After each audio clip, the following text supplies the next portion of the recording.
And he mentioned dead animals. What does he mean by dead animals? He means animals which have not been properly, have not been slaughtered, had a proper Islamic slaughtering. Sheikh Nu translates this word as unslaughtered dead animals. Right? So proper Islamic slaughtering, there's a certain process by cutting the two pipes in the neck with a sharp edge by a Muslim and so forth that will render certain kinds of edible animals lawful to eat. And any animal, whether it's an edible animal or an inedible animal, that dies without that kind of slaughtering is impure, and all parts of it are impure. Its nails, its hair, its feathers, its everything. So the whole, like basically, there's a deer on the side of the road that's been hit by a car, and you could meta is the word that you could translate literally as carrion.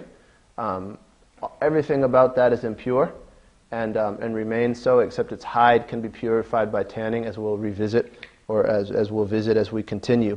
So basically, what does that mean? That means meat which is not slaughtered properly is roadkill.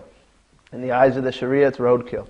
So we used to joke around these parts, and unfortunately it's not a joke, and it still happens. People say, well, meat used to come to the Prophet ﷺ and he would say Bismillah over it, so then you could say Bismillah over it. We used to call that fatwa Bismillah luckies.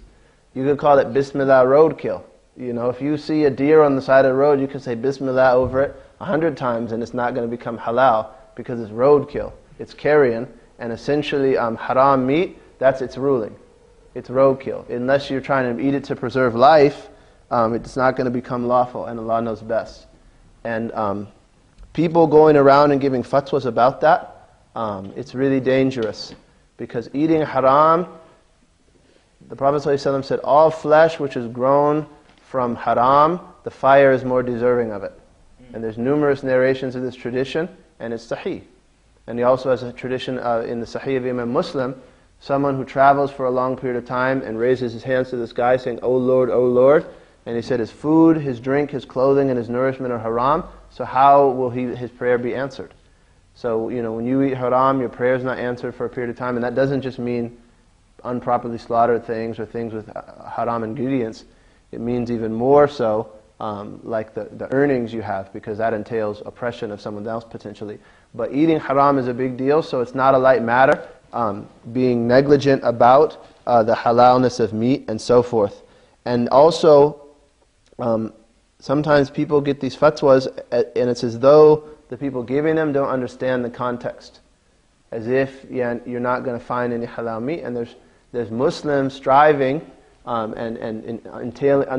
making financial sacrifices themselves, and also taking a financial risk to engage in business ventures in this country or in these countries, these non-Muslim countries where Muslims live, in order for Muslims to have halal meat, and then for us not to support them and claim that there's some sort of difficulty and get a slippery fatwa from Allah knows where, saying that roadkill is somehow halal if you say Bismillah over it.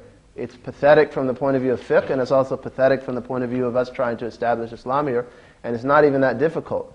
And there's all kinds of vegetarians around that don't even have Islam in the Quran and the Prophet ﷺ that have chosen an alternative lifestyle. So why can't Muslims sometimes have fish or sometimes have vegetarian when that's the only thing available? And then when it's available, purchase meat that's halal and properly Islamic slaughtered.